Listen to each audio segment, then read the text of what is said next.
Hello students, आज के इस वीडियो लेक्चर में हम हमारे टॉपिक एम्ब्रियोनिक इंडक्शन को कंटिन्यू करेंगे।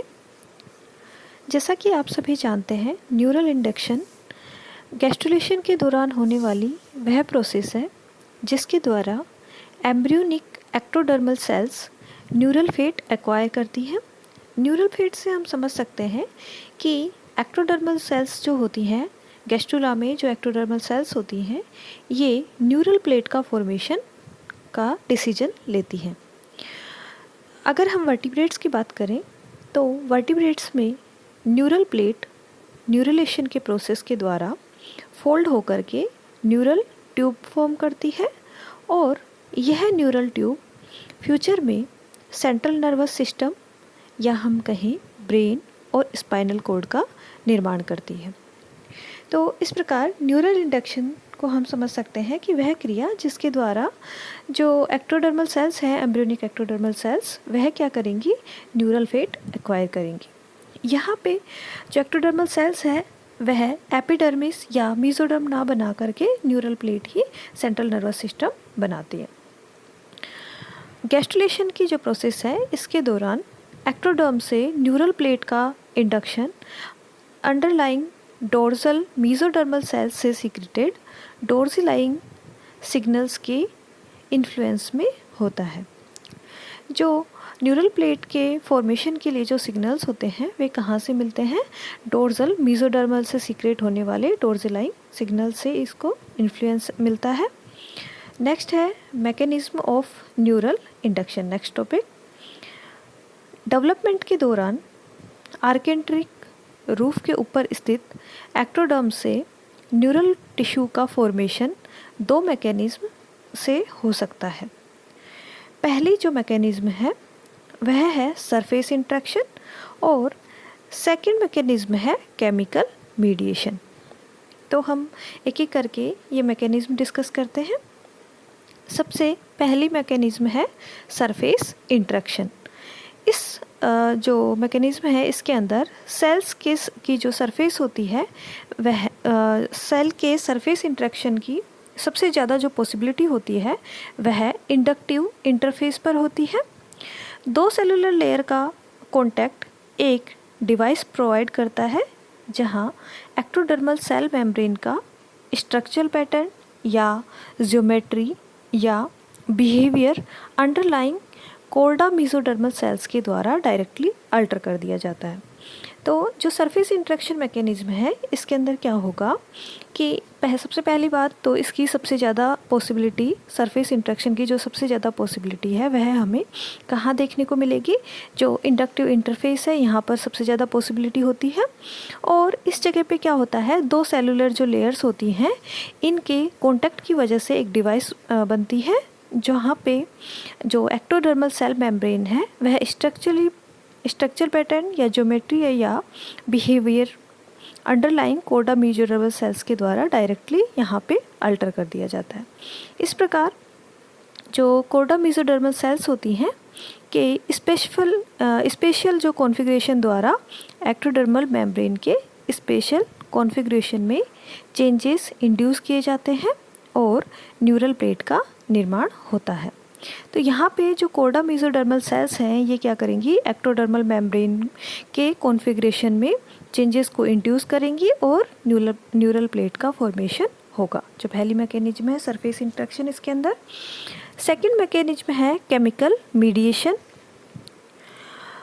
इस मैकेनिज्म के अंदर इंड्यूस्ड कोर्डा मेसोडर्मल सेल्स के द्वारा आर्केंट्रोन एक्टोडर्मल इंटरफेस पर एक केमिकल सब्सटेंस प्रोड्यूस होता है और यह सब्सटेंस यहाँ पर रिलीज़ किया जाता है जिससे एक्टोडर्मल सेल्स में यह जो केमिकल सब्सटेंस है यह एंटर करके न्यूरल डेवलपमेंट के लिए सेलुलर एक्टिविटीज़ इनिशिएट करवाता है। तो केमिकल मीडिएशन जो प्रोसेस है इसके अंदर क्या होता है कि इंड्यूस्ड जो कोर्डा मेसोडर्मल सेल्स होती हैं इनके द्वारा आर्केंट्रोन एक्टोडर्म इंटरफेस पे सबसे पहले तो एक केमिकल प्रोड्यूस किया जाएगा और साथ ही साथ रिलीज़ किया जाएगा। और यह जो केमिकल सब्सटेंस है यह एक्टोडर्मल सेल्स के अंदर एंटर करके इन्हें न्यूरल डेवलपमेंट के लिए सेलुलर एक्टिविटीज़ इसके अंदर इनिशिएट करेगा। नेक्स्ट टॉपिक है टाइमिंग ऑफ न्यूरल इंडक्शन। अगर हम न्यूरल इंडक्शन तंत्रिकीय प्रेरण की टाइमिंग की अगर हम बात करते हैं तो इसका कोई टाइमिंग निश्चित नहीं होता है।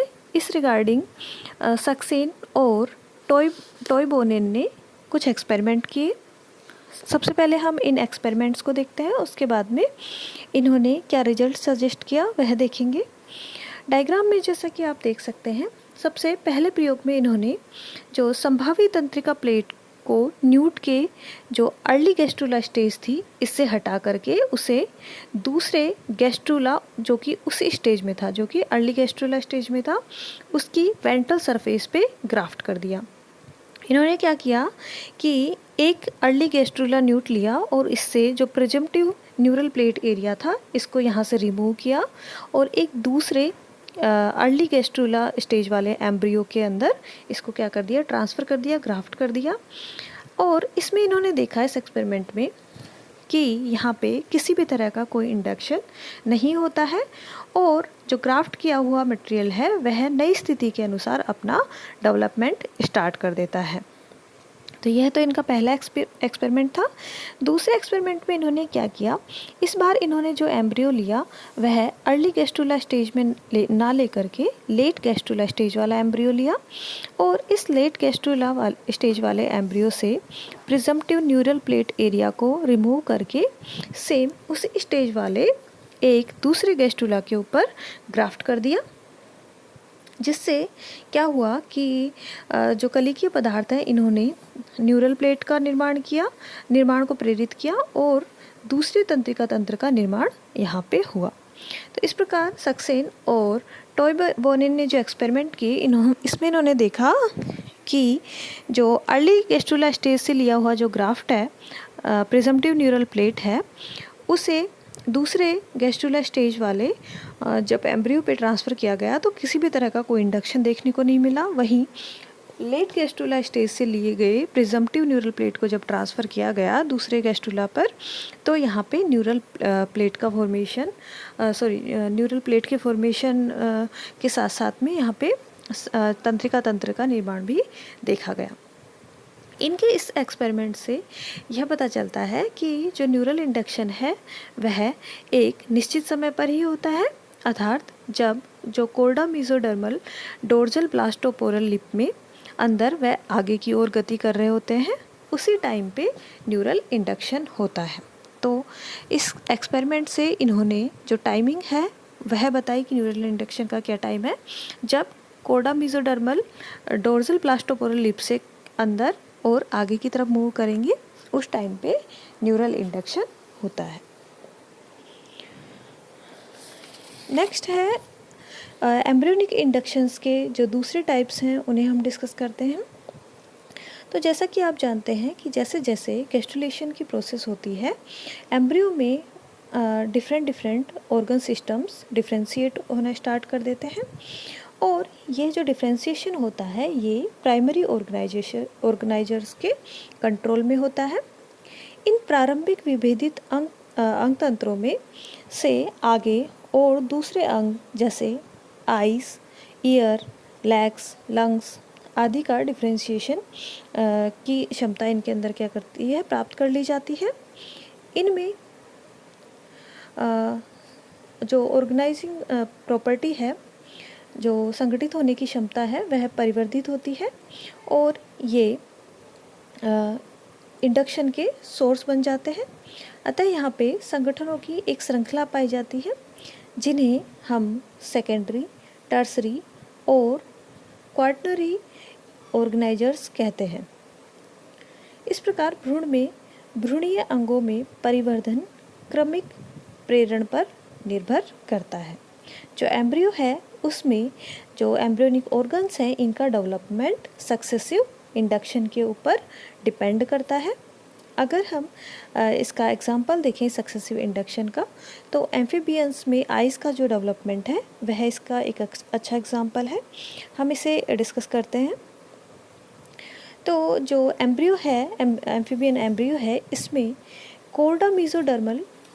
कोर्डा जो मीजोडर्म होती है, यह क्या करती है, प्राइमरी ऑर्गेनाइजर का कार्य करती है। और एक एम्ब्रियोनिक टिश्यू अपने कार्य करती है और एम्ब्रियो के एंटीरियर पार्ट में फोरब्रेन और ऑप्टिक एरिया के फॉर्मेशन को इंड्यूस करती है। जो डायग्राम है इसके अंदर आप देख सकते हैं, यहाँ पे आपको एक डेवलपिंग ब्रेन कैविटी दिख रही है फर्स्ट डायग्राम में। सेकंड डायग्राम आप देखिए कि यहाँ पे क्या होगा कि जो एम्ब्रियो का एंटीरियर पार्ट है, इससे फोरब्रेन और एक ऑप्टिक एरिया क्या होगा, डेवलप होगा, इसके फॉर्मेशन को इंड्यूस करते हैं। और ऑप्टिक जो एरिया है यह क्या होगा, इवेजिनेट होकर के बहिर्वलन की प्रक्रिया के द्वारा ऑप्टिक वेसाइकल का निर्माण करेगा। जो ऑप्टिक एरिया है वह इवेजिनेशन या बहिर्वलन की प्रक्रिया के द्वारा क्या करेगा, ऑप्टिक वेसाइकल का निर्माण करेगा। और जो ऑप्टिक वेसाइकल है यह इन्वेजिनेशन या अंतर्वलन के द्वारा एक double walled cup like structure, जिसे हम ऑप्टिक कप कहते हैं, इसमें चेंज हो जाता है। जो ऑप्टिक वेसाइकल है यह क्या होगी, इन्वेजिनेशन के द्वारा ऑप्टिक कप में चेंज हो जाएगी, जो कि क्या है, एक सेकेंडरी इंड्यूसर की तरह एक्ट करता है। जो ऑप्टिक कप है वह एक सेकेंडरी इंड्यूसर की तरह एक्ट करता है। और टर्सरी जो ऑर्गेनाइजर्स होते हैं इनको कॉर्निया फॉर्मेशन के लिए इंड्यूस करता है। ऑप्टिक कप जो कि एक सेकेंडरी इंड्यूसर है, यह क्या करेगा, टर्सरी ऑर्गेनाइजर्स को कॉर्निया फॉर्मेशन के लिए इंड्यूस करता है।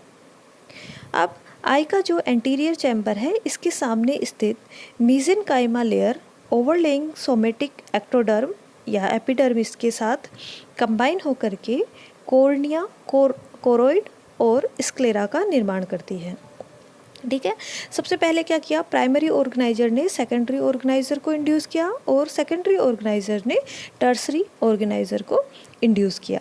साथ ही साथ में जो आई का जो एंटीरियर चैम्बर है, इसके सामने जो मीजेनकाइमल लेयर उपस्थित थी, ये इस ऊपर की तरफ उपस्थित सोमेटिक एक्टोडर्म के साथ कंबाइन होकर के कॉर्निया, कोरोइड और स्क्लेरा का निर्माण करती है। इस प्रकार आई के डेवलपमेंट में हम देखते हैं कि जो पूरा जो डेवलपमेंट का जो प्रोसेस है यह इंडक्शन और इंट्रक्शन के कारण होता है। तो आज के इस वीडियो लेक्चर के अंदर हमने डिस्कस किया कि न्यूरल इंडक्शन क्या होता है, वह प्रोसेस जिसके द्वारा जो एक्टोडर्म होता है वह न्यूरल फेट को एक्वायर करता है, न्यूरल प्लेट का फॉर्मेशन होता है और न्यूरल प्लेट से न्यूरल ट्यूब का फॉर्मेशन होता है, जो कि सेंट्रल नर्वस सिस्टम का निर्माण करती है। इसके लिए दो मैकेनिज्म हमने देखी, सरफेस इंट्रैक्शन और chemical mediation. Next, timing of neural induction discuss किया। इसमें हमने सक्सेन और टॉयबोनेन का जो एक्सपेरिमेंट था उसे डिस्कस किया। इनके अकॉर्डिंग एक स्पेसिफिक टाइम पर न्यूरल इंडक्शन होता है और यह टाइम कब होगा, जब कोर्डा मीजोडर्म डोर्सल ब्लास्टोपोरल लिप से अंदर की साइड और आगे की तरफ फॉरवर्ड क्या करेगी, मूवमेंट करेगी। इसके साथ में ही हमने जो अदर एम्ब्रियोनिक इंडक्शंस हैं, जैसे सेकेंडरी ऑर्गेनाइजर्स, टर्सरी ऑर्गेनाइजर्स और क्वाटरनरी ऑर्गेनाइजर्स को देखा। और इसके एग्जांपल के लिए हमने इन ऑर्गेनाइजर्स को समझने के लिए हमने आई का जो डेवलपमेंट है उसे समझा। यहाँ पे जो हमारा प्राइमरी जो कहीं ऑर्गेनाइजर होता है वह क्या होता है, कोर्डा मीजोडर्म होता है। और यह कोर्डा मीजोडर्म एक एम्ब्रियो के एंटीरियर पार्ट में फोरब्रेन और ऑप्टिक एरिया के फॉर्मेशन को इंड्यूस करता है और यह ऑप्टिक एरिया इवेजिनेट होकर के ऑप्टिक वेसाइकल का निर्माण करता है और ऑप्टिक वेसाइकल इन्वेजिनेशन के द्वारा ऑप्टिक कप का निर्माण करते हैं, जो कि क्या है, एक सेकेंडरी इंड्यूसर। इसके बाद में क्या होगा, एक ये जो ऑप्टिक कप है यह टर्सरी ऑर्गेनाइजर्स को कॉर्निया फॉर्मेशन के लिए क्या करेगा, इंड्यूस करेगा। इस प्रकार जो पूरा आई का जो डेवलपमेंट है, इसकी जो पूरी प्रोसेस है, यह इंडक्शन और इंट्रक्शन के कारण देखने को हमें मिलती है। Thank you.